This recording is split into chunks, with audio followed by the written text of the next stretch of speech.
Ladies and gentlemen, there are forces in life we cannot control, storms that rage, losses that come uninvited, and changes that unfold without our consent.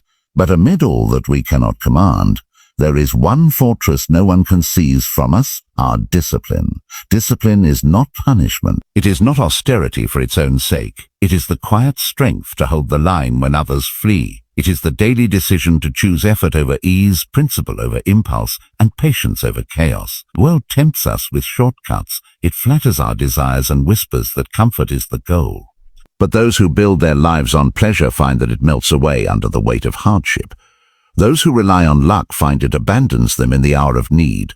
Only discipline endures. Because discipline does not depend on circumstance, it is forged in the soul. What is discipline? It is rising early when you would rather sleep. It is speaking with integrity when silence would be simpler. It is showing up not just once but every day, especially when no one is watching. Discipline is not the loud, dramatic act. It is the quiet, consistent one. Many dream of greatness. Fewer are willing to suffer the boredom of mastery, the repetition of practice, the humility of learning. But destiny is not handed to us. It is created by what we choose today, and then again tomorrow. Your fate is shaped not in sudden bursts, but in the slow, grinding choice to be better, moment by moment, breath by breath. The undisciplined man is a slave, enslaved to whims, to passions, to opinion. But the disciplined man is free not because he does what he wants, but because he has learned to want what is right. So let us not seek to control the winds. Let us instead master the sails. Let us not curse misfortune, but prepare for it. Let us not hope for an easy life, but become people who are equal to a hard one. Discipline is not the enemy of joy, it is the root of true joy, the kind that grows from self-respect, from peace of mind, from knowing that your life is your own. In a world of noise, be the quiet that speaks with action. In a world of haste, be the calm that endures. In a world chasing more, be the one who masters enough. Discipline is not just a path, it is the destination. It is the destiny of those who choose strength over surrender, order over chaos, and purpose over pleasure. And in choosing it, we become what we were meant to be, unshaken, unbroken, and free. Thank you. Discipline is often misunderstood in the modern world. It's seen as restriction, as self-denial, as the opposite of freedom. But in truth, discipline is the only real freedom we possess. Freedom is not doing whatever we feel like, whenever we feel like it. That is not freedom. That is slavery to impulse.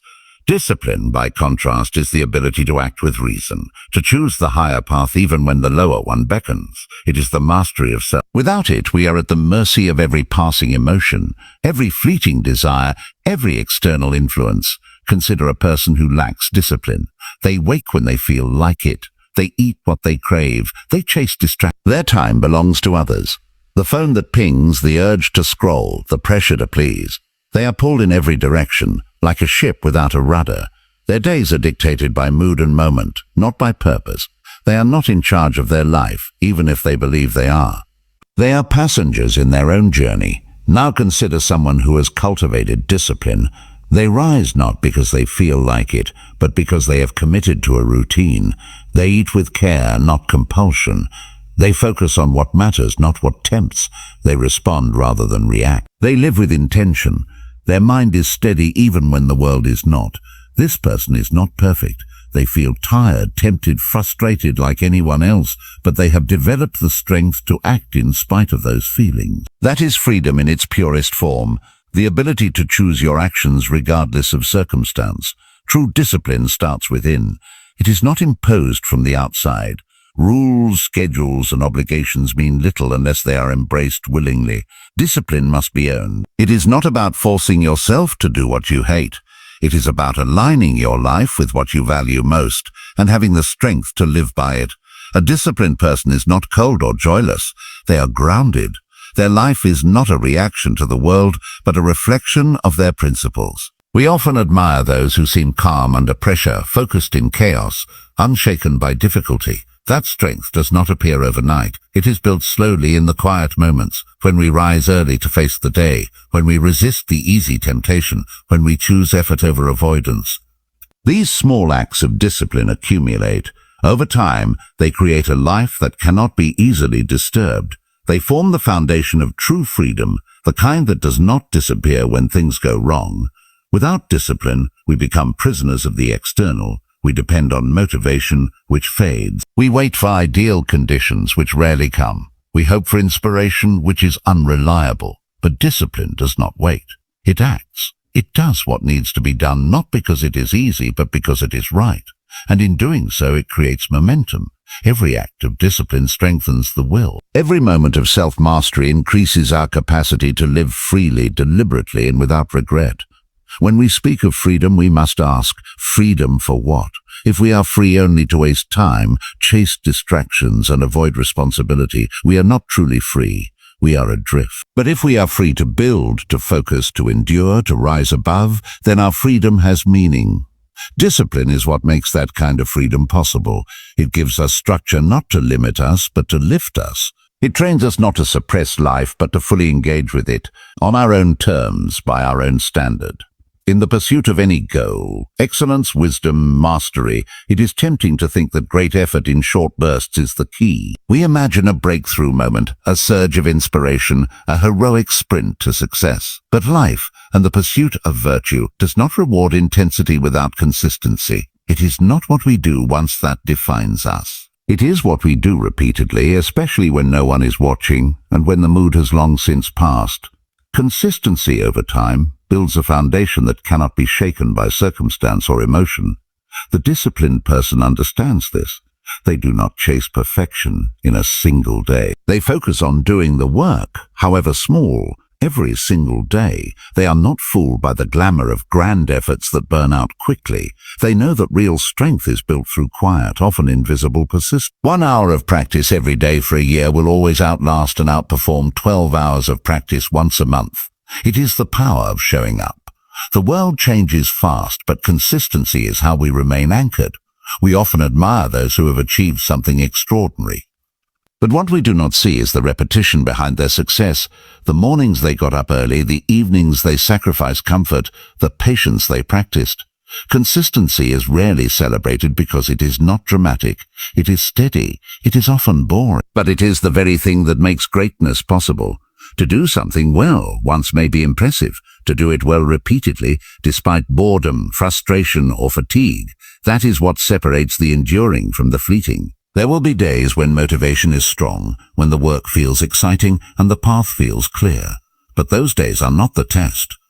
The real test is what we do when motivation fades, when doubt creeps in, when the work becomes repetitive. Consistency is choosing to act not because we feel like it, but because we have made a commitment. It is doing what must be done not once but again and again until it becomes part of who we are. Discipline is not about a moment of strength.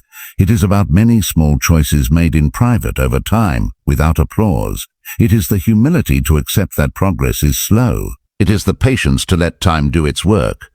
There is no shortcut to mastery. There is only the long road and the daily step. Even the smallest action, if repeated with discipline, has the power to shape a life. A single good habit carried out consistently can change the course of years. The opposite is also true. Neglect, inconsistency, and procrastination slowly erode potential. Consistency builds trust, not just from others, but within ourselves. When we keep our word to ourselves over time, we begin to believe in our own strength. We become reliable to ourselves. This inner trust becomes a powerful force. It allows us to endure failure, to persist through hardship, to face uncertainty with confidence, because we have proven through action that we can be counted on to continue. Not just once, but always. Life is long and storms will come. Talent may help us begin, but only consistency keeps us moving forward. The disciplined person does not rely on intensity because intensity is unpredictable. It depends on emotion, but consistency is stable. It is within our control. It does not require extraordinary conditions, only an ordinary decision repeated over time. It is not always exciting, but it is always effective. The reward is not only in the result, but in the character it builds along the way. Life is unpredictable. No matter how carefully we plan, no matter how secure we try to make our lives, hardship will find its way to us. Illness, loss, failure, betrayal, sudden change. None of these things are fully in our control. The question then is not whether difficulty will come, but whether we will be ready when it does. Discipline is the preparation. It is the daily training of the mind and body so that when adversity arrives, we are not unarmed. It is the quiet work done long before the test begins. Without discipline, we are fragile. We are easily broken by pain, quickly overwhelmed by uncertainty. We search for comfort, for rescue, for distraction. But those who have trained themselves through disciplined living, those who have practiced restraint, order, and endurance, are not so easily shaken. They have learned to face discomfort without panic, to act when others freeze, to remain upright when the ground shifts beneath them. They are not hardened in a brittle way, but tempered like steel, flexible, resilient, tested. Hardship does not announce itself with warning. It does not wait until we feel strong or ready. It arrives uninvited, often when we least expect it. But discipline ensures that readiness is not left to chance. It sharpens our thinking, strengthens our body, and conditions our... A person who has trained themselves to wake early, to face discomfort, to delay gratification, is already familiar with struggle. They do not have to search for courage when it is suddenly needed. They have been cultivating it all along. Discipline is also a shield against emotional chaos. Pain often brings confusion. We become disoriented, reactive, driven by fear or anger. But a disciplined person has practiced the skill of self-control. They have learned to pause, to breathe, to respond with thought instead of impulse. They know that emotions are real, but not always reliable. They do not suppress feeling, but they do not let it rule them either. In times of crisis, they can keep their head while others lose theirs. That calm is not natural. It is earned through practice. This preparation is not limited to dramatic moments. It is built in the ordinary, in the repeated decisions to do what is right, even when it is inconvenient. It is found in the person who resists comfort in favor of growth, who chooses honesty over ease, who works when it would be simpler to quit. Each of these small acts is a form of training. They strengthen the inner muscle that is called upon when true hardship arrives. They make us more capable, more adaptable, more durable. There is a kind of peace that comes with discipline, not because life becomes easier, but because we become more equipped to handle it. We no longer fear every challenge because we trust our ability to meet it. We do not collapse at the first sign of resistance because we have built our life on firm ground. This confidence is not arrogance. It is not the belief that we can control everything. It is the understanding that, no matter what comes, we can control ourselves. Discipline teaches us that suffering itself is not the enemy. Avoidance, weakness, and lack of preparation are far more dangerous. When we train ourselves to do hard things when we don't have to, we increase our capacity to endure the hard things we cannot avoid. The pain does not go away, but it no longer paralyzes us. Instead, we meet it with dignity and strength. We are not destroyed by it. We are defined by how we respond. And the ability to respond well does not appear suddenly. It is the fruit of a life shaped by discipline. Pleasure has a powerful allure. It offers immediate satisfaction, a quick escape from discomfort, a momentary sense of reward.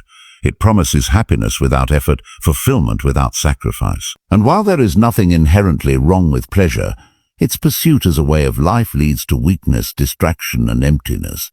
Pleasure fades quickly, and the more we chase it, the more it slips through our grasp. It conditions us to expect ease and to avoid discomfort. Over time, we become dependent on it, shaped by the habit of indulgence rather than the discipline of effort. Discipline, by contrast, is not attractive in the short term. It often feels uncomfortable, tedious, even hard. It asks us to delay gratification, to resist temptation, to endure boredom, to persist through frustration. But unlike pleasure, discipline leaves something behind. It builds something within us. Each moment of discipline strengthens our character, sharpens our focus, and expands our capacity to carry weight. Where pleasure leaves us craving more, discipline leaves us with self-respect. It is not the easy path, but it is the one that leads somewhere meaningful. There is a trap in believing that happiness comes from doing what feels good. In reality, a life built on ease quickly becomes hollow. The pursuit of constant pleasure numbs our sense of purpose. It turns us inward, away from responsibility and growth. It makes us soft, not only in body, but in mind and spirit. Without challenge, we do not grow. Without resistance, we do not discover what we're made of. A person who never says no to themselves eventually loses their ability to say yes to anything difficult or worthwhile. Discipline, though often uncomfortable, teaches us that not every urge deserves our obedience. It trains us to live by principles rather than impulses. It builds a foundation that does not crumble when circumstances change. With discipline, we learn to work towards something beyond the moment. We choose what is right over what is easy, what is necessary over what is convenient. These choices do not give immediate pleasure, but they give lasting strength. And over time, that strength becomes a kind of quiet joy, one that does not depend on external conditions. The joy that comes from discipline is different from the thrill of indulgence. It is deeper, steadier, and more resilient. It comes from the knowledge that we are in control of ourselves, that we have not been ruled by appetite or fear. It comes from the progress we make, the integrity we maintain, the goals we steadily approach. Pleasure is momentary, often followed by guilt or regret. Discipline may be hard at first, but it brings pride, clarity, and peace of mind. It allows us to look at our lives and know we earned what we have. A person who lives by discipline is not without enjoyment, but their enjoyment is chosen, not compulsive. It is earned, not stolen from the future. They can delay gratification because they understand its value. They do not confuse comfort with meaning. They know that ease is not the measure of a good life. In fact, they recognize that too much comfort weakens the very traits that make us strong: patience, courage, endurance, and responsibility. The path of discipline is quieter. It does not attract as much attention as pleasure-seeking, but it is the path that leads to stability and self-mastery. It gives us the tools to face difficulty, to stay focused, to build something lasting. While others may drift from one moment of satisfaction to the next, the disciplined person builds a life with direction and depth. They are not swayed by every urge or mood. They do not need constant stimulation to feel alive. Their contentment comes not from what they consume, but from what they have cultivated through effort and restraint. There is a common misconception that destiny is something predetermined, something handed down by fate or fortune. People speak of luck, of talent, of being chosen, as though the shape of a life were outside one's control. But destiny is not found, it is forged, and it is discipline that serves as the hammer and chisel. The disciplined person does not wait for opportunity to knock or for conditions to be perfect. They begin where they are with what they have, and they commit to the process. In doing so, they shape their own future, day by day.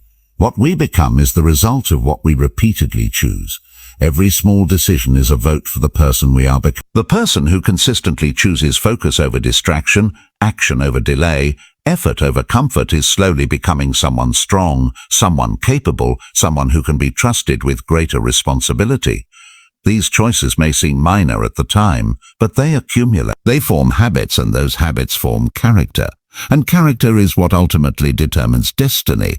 Talent, opportunity, and luck may open a door, but without discipline, that door soon closes. The person who cannot govern themselves will lose what they gain. Without the ability to persist through difficulty, to stay grounded in purpose, to do what is right regardless of mood or circumstance, any success will be short-lived. Discipline ensures that success is not only reached but sustained. It transforms potential into reality and prevents the waste of gifts that are left unused. Discipline also reveals what truly matters. In a world full of distractions and conflicting desires, it is easy to drift from one thing to the next, never committing deeply to anything. But the disciplined person learns to say no. They are not ruled by the urgent or the exciting. They are guided by clarity. They choose what aligns with their values, and they remain loyal to that path, even when it becomes difficult. This consistency allows them to build something meaningful rather than scattering their efforts across endless, unfinished pursuits. The undisciplined life is a reactive one. It is dictated by the environment, by emotion, by whatever feels good in the moment. But this kind of life is directionless. It lacks shape, stability, and purpose. In contrast, the disciplined life is intentional. It is built around chosen priorities. It has structure not as a prison, but as a framework that supports growth. This structure allows for greater freedom, because the person who disciplines themselves is not bound by chaos or impulse. They are free to act with purpose, even in uncertain or challenging circumstances. To shape one's destiny requires endurance. The road is often long, the progress slow. the setbacks inevitable. But discipline provides the strength to keep going. It teaches patience, and it helps a person recover from failure without quitting. It is the engine that keeps moving forward, even when the destination is still far away. Without discipline, the journey is easily abandoned. With it, the journey becomes a transformation in itself. There is nothing dramatic about most acts of discipline. They are often small, quiet and unnoticed. Waking early, finishing a task, practicing a skill, controlling a response. Each of these choices builds a different future. The person who shapes their day with intention begins to shape their life with direction. Over time, those repeated efforts add up to a destiny that was not stumbled into but earned through consistent action. Discipline also brings ownership. A person who has lived with discipline knows that their life is the result of their choices. This brings a sense of control and accountability. They do not blame others for their path. They do not see themselves as victims of circumstance. They recognize the power of their own will, their own effort. This self-responsibility is what gives weight to their actions and meaning to their achievements. There is a belief, often unspoken but deeply felt, that discipline and joy are opposing forces, that a life of restraint, structure and sacrifice must be dull or joyless. That to live with discipline is to live without spontaneity, without pleasure, without color. This belief is not only false, it is dangerous. It reduces joy to mere indulgence and overlooks the deeper, richer happiness that discipline makes possible. True joy does not come from giving in to every impulse or doing whatever feels good in the moment. It comes from living in alignment with one's values, from becoming someone you respect, from knowing that your actions are guided by something higher than appetite or mood. Discipline is not the absence of joy, it is the soil in which joy grows. A person who lives with discipline is not cold or rigid. They are calm, focused and self-aware. They experience joy not as a fleeting rush, but as a steady presence, a result of knowing they are living with intention. The joy of discipline is not loud. It is not found in excess or escape. It is quiet, resilient and deeply fulfilling. It is the feeling that comes from doing what is right, not just what is easy. When we think of joy, we often think of pleasure. But pleasure is temporary and it often comes at a cost when pursued without restraint. A night of indulgence might feel good in the moment, but it can leave behind regret, fatigue, or a sense of emptiness. The person who constantly seeks stimulation eventually becomes numb to it. Their threshold for satisfaction rises, and what once brought joy now barely registers. Discipline, on the other hand, sharpens our appreciation for the simplest things. It teaches us to be present, to savor what we have, to find meaning in effort rather than escape. There is joy in mastery, joy in growth in knowing you are becoming better at something through your own persistence. There is joy in showing up every day for a goal that matters, even when no one else sees. There is joy in setting boundaries, in not being ruled by every desire or fear. This joy is not fragile. It does not disappear when life becomes difficult. It stays with us because it is rooted in self-respect, in integrity, in strength earned over time. A disciplined person does not avoid joy, they elevate it. They understand the value of rest because they have known the weight of work. They enjoy moments of peace more fully because they have known the discipline of struggle. Their joy is not based on escape from responsibility, but on fulfilling it. They do not need to run from themselves or distract their minds constantly. They are at ease in their own presence because they know they have nothing to hide or regret. The pursuit of constant ease and entertainment does not lead to a joyful life. It leads to restlessness, to a hunger that is never satisfied. But when joy is earned, when it follows discipline, effort and purpose, it is nourishing. It fills rather than empties. It lasts beyond them and it reinforces the very habits that created it. The disciplined life is not about denial, it is about clarity. It is about knowing what brings lasting peace versus what only soothes us temporarily. Joy born of discipline is also more inclusive. It is not dependent on wealth, comfort, or external recognition. It is available to anyone who commits to living with intention. It is the joy of progress, of self-control, of rising each day and doing what needs to be done. It does not require applause or validation. It is quiet, steady, and deeply personal. It is a joy that endures not despite discipline, but because of it. This is the quiet truth that often goes unnoticed in a noisy world. Discipline is not a burden, it is a liberation. It frees us from the tyranny of impulse, from the chaos of distraction, from the emptiness of undirected living. It allows us to build a life of meaning, not by chance, but by choice. Discipline is not the enemy of joy, it is its guardian. In choosing discipline, we choose to live deliberately, to shape our destiny with our own hands. And in that choice we find not just strength, not just order, but the deepest form of freedom and the truest kind of happiness.